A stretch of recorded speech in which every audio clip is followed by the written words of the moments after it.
In an era long past, there existed a rigid belief that a woman's worth hinged solely on her ability to bear children within the initial years of marriage.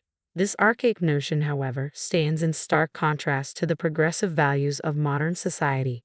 Regrettably, remnants of this outdated mindset still linger, perpetuating the harmful stereotype that a woman's purpose rests solely in her ability to conceive and give birth. Allow me to introduce myself.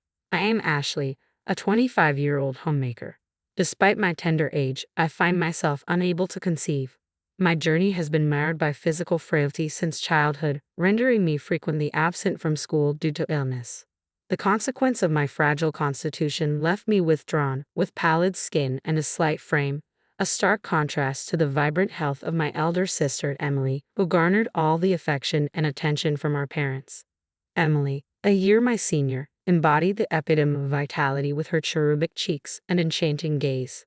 Meanwhile, I languished in the shadow of my siblings' robustness, deemed by my parents as a defective entity, a burden they wished would soon be lifted.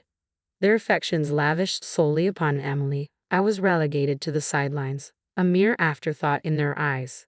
In times past, there persisted a belief: a woman who could conceive after 3 years of marriage was deemed worthless.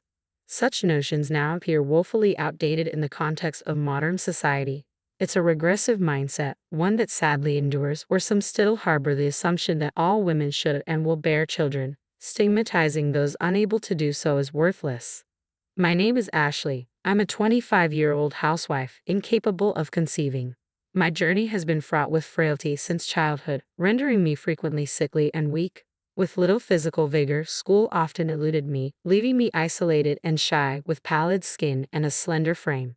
My parents regarded me as defective and despised my existence, showering affection solely upon my older sister Emily, who, unlike me, enjoyed robust health with rosy cheeks and luminous eyes. I too possessed large eyes, though my frailty cast them in a sickly light.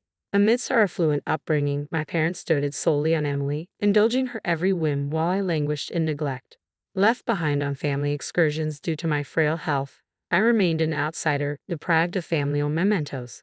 It was a torment, being deemed defective by those who should have offered solace. With no friends to confide in, loneliness became my constant companion. Upon reaching adulthood, my parents swiftly arranged my marriage to Kevin, who received a sizable sum in exchange for caring for a weak, infertile spouse like me. Kevin, ensnared in financial woes, wed me for financial gain. As a full-time housewife, I'd often pondered his true intentions, for he returned home late and inebriated, showing no semblance of affection. You should count yourself fortunate, they'd remind me, echoing my parents' sentiments of worthlessness due to infertility. Yet, despite years of marriage, the prospect of pregnancy remained elusive, a poignant reminder of my perceived inadequacy. Despite the cold treatment from my husband Kevin, there was a beacon of warmth in my married life. It came in the form of my father-in-law, brother-in-law, and his wife, who showed me kindness. My father-in-law, having known me since my marriage at the tender age of 20, embraced me as his own daughter. Meanwhile, my brother-in-law Mike and his wife Maria extended genuine concern towards me, with Maria's care shining particularly bright. Ashley, you need not conform to others' expectations like a lifeless doll, Mike, employed in a reputable firm, would often remind me. Maria, juggling her own career and managing her interior design office, exuded boundless warmth and cheer. Her caring nature prompted her frequent visits to check up on me, recognizing my solitude and loneliness. What began as simple tea sessions and chats evolved into meaningful lessons and guidance. Consider pursuing the qualification, even if it's a hobby, Maria encouraged me. Initially disheartened by my lack of formal education, I expressed my doubts. Sensing my despondency, Maria offered sage advice. Mastering basic household tasks is a foundation for tackling anything. Learning breeds confidence. Inspired by Maria's words, I embarked on studying for a color certification, a step towards newfound skills and self-assurance. Little did I know, my father-in-law had sought counsel from Mike and Maria regarding my well-being, a testament to their unwavering support. Ashley has a tendency to underestimate herself. It's crucial to find a way to boost her confidence, remarked my father-in-law thoughtfully. Introducing her to new areas of study could be a catalyst, Maria chimed in, her voice brimming with optimism. Mike and my father-in-law readily embraced her suggestion. Though my parents had often deemed me weak and slow-witted, I discovered a newfound joy in learning. With each certification exam I conquered during my spare moments, a glimmer of confidence illuminated my spirit. Passing those tests brought me immense joy, shattering the belief that I was incapable of achieving anything. Eager to delve deeper into my studies and reach greater heights, I shared my aspirations with Kevin, only to be met with derision. Must be nice to indulge in useless studying. Kevin's dismissive words no longer pierced me with their usual sting. Instead, they ignited a flame of anger within me, unleashing years of suppressed emotions. Is that the sentiment one expresses when living off his wife's family's wealth? I retorted, a departure from my usual submissive demeanor. Caught off guard by my uncharacteristic sarcasm, Kevin recoiled, his facade of dominance crumbling in the face of truth. Shut up. I'm nothing like you, a defective product. I'll make something of myself. Kevin's words echoed through the room, laden with anger and defiance. Unfazed by his outburst, I retorted, they say big mouths like yours are all talk. Enraged by my defiance, Kevin lashed out, kicking the wall before storming out, likely seeking solace in drink and revelry. Reflecting on my predicament, I couldn't help but rule my parents' choice of partner for me. Yet their disregard for their frail daughter hinted at their flawed judgment. Marrying Kevin proved to be a grave error, aligning me with a man who squandered my family's wealth for his own pleasure. Ironically, it was Kevin's own family that offered me newfound perspective. Following the confrontation, Kevin vanished for days, presumably with my sister Emily. Despite knowing of their affair, I remained passive, for my parents' unwavering favoritism towards Emily allowed the illicit relationship to persist. Emily, having relinquished custody of her child after divorce, still basked in my parents' affection, a fact that facilitated her clandestine liaison with Kevin. The intentions of my parents, Emily and Kevin, were glaringly evident to me. It seemed they were orchestrating a scenario where Kevin would eventually divorce me.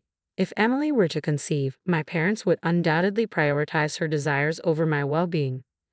Anticipating the inevitable day when my sister would abscond with my husband, I steeled myself, confident in my ability to withstand the impending storm. Sometime later, we convened at my father-in-law's residence.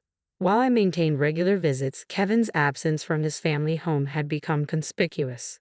Consumed by pride, Kevin incessantly measured himself against his brother Mike, a graduate of a prestigious university now employed by a major corporation. Though neither my father-in-law nor Mike ever addressed this disparity, Kevin harbored a deep-seated sense of inadequacy. Initially, Kevin had taken pride in marrying into wealth, viewing me as a symbol of his ascent. However, my father-in-law remained indifferent to his son's status, showering affection upon me while adopting a stern demeanor towards Kevin. Though he lavished praise upon Maria, Mike's wife, for her accomplishments, beneath the veneer of admiration lay a simmering jealousy towards his brother's life. Maria is truly remarkable, successful in her career, a devoted mother, and an accomplished woman. Ashley, on the other hand, lacks intelligence and competence, Kevin would remark, thinly veiling his flattery towards Maria with insults directed at me. Though Maria appeared visibly perturbed by his words, she gracefully brushed off Kevin's disparaging remarks. Ashley is my sister as well, and I find it unacceptable when she's insulted, Maria asserted firmly, her tone brooking no argument. Mike, nodding in solidarity, echoed her sentiment. Kevin, before comparing Maria and Ashley, consider your own actions, Mike cautioned, his words laced with concern. With a dismissive click of his tongue, Kevin's immaturity became glaringly apparent, leaving me feeling profoundly embarrassed. My father-in-law, his gaze clouded with bitterness, had always treated his sons equally. Yet their disparate paths had left him disheartened. Though he had confided his frustrations to me in the past, today he found his voice, reproaching Kevin sternly. Have you no shame, Kevin, relying on Ashley's family wealth while shirking your responsibilities? Ashley is a devoted wife. If you're to be a husband, you must learn to support yourself. It's a simple concept, he admonished, his words tinged with disappointment. Flushed with anger, Kevin retorted defensively, Dad, Ashley was useless, a burden. I'm merely returning the favor. Mike, speaking on behalf of his father, delivered a cutting blow. Kevin, as your brother, I'm compelled to tell you, your mindset is toxic. Normally quick to anger, Kevin's response was met with a rare silence, broken only by his cursing and abrupt departure. As I moved to intervene, my father-in-law held me back with a heavy sigh. I'm sorry, Ashley. I had hoped marriage would instill in him a sense of responsibility, but it seems that's not the case. With weary shoulders, Mike and Maria slumped beside my father-in-law, mirroring his heavy sigh. Quietly, I lowered my head, preparing to depart, but Maria intercepted me with a reassuring touch. "Don't worry, Ashley. Everything is arranged," she assured me with a gentle smile. Nodding in gratitude, I left my father-in-law's abode, returning to the tumultuous atmosphere of my home where Kevin's rage had left a trail of destruction. The room bore the scars of Kevin's tantrum, strewn with wreckage as he drunkenly bellowed his intentions. "I'm divorcing you, the barren one. Emily will be my new wife," he proclaimed triumphantly, reveling in the supposed consent my parents had given. So, Kevin had indeed chosen Emily. My parents had always catered to her whims, even at the cost of my marriage. They didn't object. Kevin had been well aware of my infertility when he married me, exploiting me for his convenience. Yet it was Emily who desired Kevin, and my parents tacitly condoned their affair. Perhaps now craving grandchildren, they saw Emily's potential pregnancy as an opportunity to unite her with Kevin. Such manipulative machinations were within my parents' capability. When Emily divorced previously, she relinquished custody of her child, deeming them unattractive due to their lack of attachment to her. Emily was self-absorbed, prioritizing her own desires above all else, even her own child. My heart ached for the potential plight of the child born to Emily and Kevin, envisaging a future overshadowed by their self-centeredness. Would such selfish parents be capable of fostering genuine happiness in their offspring? I pondered. Kevin, oblivious to my concerns, derided me, urging me to depart as we finalized our divorce proceedings. "I'll pay you alimony, you worthless," he sneered, oblivious to the fact that it would be my parents providing financial support. With a heavy heart, I signed the divorce papers, gathered my essentials, and bid farewell to the house. Choosing to forego seeking solace at my parents' abode, I sought refuge in the comforting embrace of Mike and Maria. I had confided in them about my suspicions regarding Kevin and Emily's affair, a notion Mike reluctantly entertained. Sensing the urgency of the situation, Maria had already begun preparations for my arrival. As I stepped into their home, the shy son peeked out briefly before retreating into hiding. He bore a striking resemblance to Maria and exuded an endearing shyness. Gathering around the table, we deliberated on our plans for the future. Maria, ever the pragmatic thinker, had secured a living arrangement for me, ensuring my safety and well-being amidst the tumult of divorce. With gratitude swelling in my heart, I found solace in the unwavering support of Mike and Maria, determined to navigate the uncertain road ahead with their guidance. I settled into the company housing provided by Maria's interior design firm, preparing to embark on a new chapter as an employee there. Despite my apprehension about entering the workforce for the first time, Maria's reassuring smile offered a beacon of encouragement. "Don't worry, Ashley, you got this," she reassured me with unwavering confidence. Under Maria's nurturing guidance and Mike's administrative support, I severed all ties with my family following the divorce. Mike took charge of informing my former father-in-law of our decision, emphasizing our collective disassociation from Kevin. Though saddened by the turn of events, my former father-in-law understood and extended an open invitation for me to continue visiting, now that Kevin was no longer a part of our lives. Thus, I formally liberated myself from the shackles of marriage and embraced newfound independence. With alimony from Kevin and severance funds from my parents, I embarked on my journey towards self-sufficiency. Refusing to rely on my parents' financial support any longer, I returned the severance money untouched, determined to forge my path independently. Embracing my role at Maria's firm, I began by learning the ropes under the tutelage of one of her subordinates, Stephen. A jovial companion around my age, Stephen imparted his knowledge between his hectic schedule, fostering a sense of camaraderie as we navigated the intricacies of the job together. One morning, I arrived at the office early and took the initiative to tidy up, much to Stephen's surprise. "Wow, the office looks immaculate," he exclaimed, pitching in to assist with the cleaning. When I offered an apologetic explanation, he tilted his head in confusion. "Why apologize when you've done nothing wrong? We're equals here. We work together," he remarked, his words a revelation. It was the first time someone had acknowledged me as an equal. With my history of feeling inferior due to my frailty and inability to conceive, I had always carried a sense of burden. Yet Stephen, with his competence, should have held a higher position, yet he dismissed my concerns with a laugh, emphasizing our equality through collaboration. It was a humbling realization, encountering such kindness and generosity. As we conversed, Maria arrived a bit earlier than usual, casting an observant eye over Stephen and me with a knowing smile. "Ah, Stephen, have you finally gotten to know Ashley better?" she teased, causing Stephen to blush furiously. Perplexed by Maria's comment, I remained clueless until she leaned in to whisper, Stephen has been wanting to speak with you alone. He's been waiting for the opportunity. Stephen, flustered by Maria's revelation, muttered, Director, we agreed you wouldn't mention that, before hastily excusing himself to the break room. With a playful slap on my shoulder, Maria left me standing there, utterly bewildered. It wasn't until the realization dawned upon me, coloring my cheeks with embarrassment, that Maria quipped, Stephen is quite the gentleman. It seems he's taken a liking to you since the day you stepped into the office. I may be divorced, and I certainly have my flaws, Maria admitted, casting a meaningful glance at Stephen, who stood beside her, presenting her with a freshly brewed cafe latte. She then tenderly patted my bowed head before disclosing a surprising revelation. You see, the son Maria and Mike have been raising isn't actually their biological child, she confessed, her words carrying a weight of sincerity. He's a relative's child, taken in after his parents tragically perished in an accident. Essentially, he's been adopted into our family. Maria and Mike had made the conscious decision to prioritize raising a child who had lost everything. As Maria spoke, her gaze shifting between Stephen and me, her voice resonated with warmth and compassion. When our son first called us Dad and Mom, I couldn't help but shed tears, she revealed, her emotions palpable. Parenting isn't solely defined by biological ties. Even with blood relations, there are instances where parents and children remain distant. But our son chose us as his parents, not by obligation but by genuine affection. To me, that's far more precious than any bond forged solely through blood.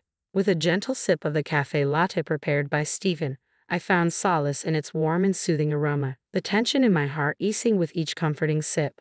Fast forward about 3 years from that moment, and my life had taken a significant turn. I found love again and tied the knot with Stephen just a year after we embarked on our journey together. Yet, when I once again found myself apologizing for my inability to conceive, Stephen's reaction caught me off guard. Ashley, there's no need for apologies, he chided gently, his tone laced with warmth. Would you expect me to kneel down and apologize for not being able to have children? His words resonated deeply within me, dispelling the weight of guilt that I had carried for so long. With a shake of my head, I found solace in his laughter, his cheerful demeanor a balm to my soul. His simple reassurance became a beacon of hope, illuminating the path forward that I had never dared to imagine. Despite remarrying, I remained connected with Maria, Mike, and my former father-in-law. Their unwavering support and genuine happiness for my newfound happiness warmed my heart. Today, we found ourselves on a short trip, exploring a tourist spot that Maria had once described as delightful during her own family visits. As I sat in a chair, patiently awaiting Stephen's return from the restroom, I savored a moment of tranquility at a nearby tea shop, grateful for the love and companionship that now graced my life. Suddenly, a familiar voice pierced through the tranquil ambience. Ashley, it called out, shattering the peaceful moment. Turning around, I found myself face to face with Kevin, my ex-husband, accompanied by my sister Emily. Emily, adorned in heavy makeup, still possessed her trademark beauty, though it seemed somewhat exaggerated. You're still moping around, traveling alone after the divorce, she remarked, unaware of my recent remarriage. Ignoring their presence, I eagerly awaited my husband's return from the restroom. Upon his arrival, my husband, perplexed by the unexpected company, apologized for the crowded restroom. His puzzled expression spoke volumes, silently questioning the identity of our uninvited guests. Desperate to depart from the uncomfortable encounter, I urged my husband to leave, hoping to avoid further confrontation. Yet Emily's derisive tone cut through the air as she mocked me for finding another partner despite my perceived shortcomings. Attempting to maintain composure, my husband intervened, asserting his role as my spouse. I am Ashley's husband, he declared firmly, his gaze unwavering. And her name is now Ashley Stevens. Furthermore, we are expecting a child. With a gentle pat on my belly, he unveiled our joyous news, leaving Kevin visibly pale. Emily, however, responded with a sneer, casting doubt on the well-being of our unborn child. In a steely tone, my husband responded, Ashley is currently expecting her second child. Our eldest daughter is a healthy 2-year-old currently in the care of my parents. Kevin's complexion drained at the revelation, mirroring my own astonishment. The news of my second pregnancy had initially caught me off guard. I vividly recall my disbelief when the doctor at the maternity clinic confirmed my ability to conceive, contrary to the beliefs instilled in me by my parents. My parents had always led me to believe that I was unable to bear children, a notion I had unquestioningly accepted. Yet it turned out that my body was perfectly capable of conception. When I shared the news with my husband, he was elated. However, it left me wondering why I had never conceived during my marriage to Kevin. Seeking answers, I confided in Maria, who, after a moment of contemplation, voiced a troubling hypothesis. According to Maria, there was a possibility that my parents had deceived me all along. It was likely that they had discouraged me from having children, fearing the potential complications that could arise from my fragile health. In fact, they might have gone as far as instructing Kevin to use contraception to prevent pregnancy. It was a shocking revelation, one that shed light on the manipulative tactics employed by my own family. Having remarried, Stephen and I welcomed a healthy baby girl into our family, followed by a son during my second pregnancy, both of whom thrived. Yet, despite the joy of motherhood, I couldn't shake off the lingering burden of guilt stemming from my parents' deceitful machinations. As Stephen and I prepared to depart, Emily's cruel words pierced through the air, her smirk laden with malice. Had terminated Kevin's pregnancy. It was a botched attempt, she jeered callously, admitting to aborting the fetus due to potential disabilities. Kevin, desperate and pleading, implored me to relinquish one of my children, fearing he would be disowned otherwise. Emily's laughter echoed with malicious glee. Fueled by rage, I was on the verge of erupting, but Stephen's firm grip on my arm halted me. With a contemptuous glare at Kevin and Emily, Stephen's voice dripped with disdain. "Save your vile remarks for your own demise," he spat out, his disgust palpable. Without another word, he guided me away, refusing to dignify their cruelty with a response. I followed suit, casting a final disdainful glance over my shoulder, feeling as though I had glimpsed the depths of depravity reserved for their unborn child. In due time, I welcomed a baby boy into the world, adding to the challenges of caring for my 2-year-old daughter and newborn son. Despite the demands of motherhood, my husband stood by my side, offering his unwavering support. Meanwhile, my ex-husband Kevin found himself deserted by Emily, left to fend for himself as his financial woes mounted. Rejected by my former father-in-law and brother-in-law when he sought assistance, Kevin's predicament left them dumbfounded. As for my selfish parents and sister Emily, their actions eventually led to their downfall. Emily's reckless pursuits, including affairs with married men, resulted in numerous lawsuits and hefty alimony payments. Gradually, her fortune dwindled, and her reputation crumbled. Unable to intervene, my parents watched helplessly as Emily's actions drained their assets. To compound matters, Emily's ill-advised dealings with a dubious company left her ensnared in a web of debt, pursued by relentless creditors. My parents and Emily have fallen on hard times, but their plight no longer weighs on me. They are mere blood ties, estranged from my true family, my loving husband and our 2 precious children. Their well-being is my sole concern now. As I tended to our son's needs, my husband delighted in play with our daughter, their laughter filling our home. Observing their joyous interaction, a wave of gratitude washed over me. Caught up in the moment, I found myself smiling uncontrollably. My husband, noticing my expression, inquired, "What's on your mind, Ashley?" "I'm just overwhelmed with happiness to be with you, Stephen," I confessed. With a playful grin, he teased, "Well, you're Mrs. Stephen too." His light-hearted remark elicited laughter from all of us, filling our hearts with warmth and contentment.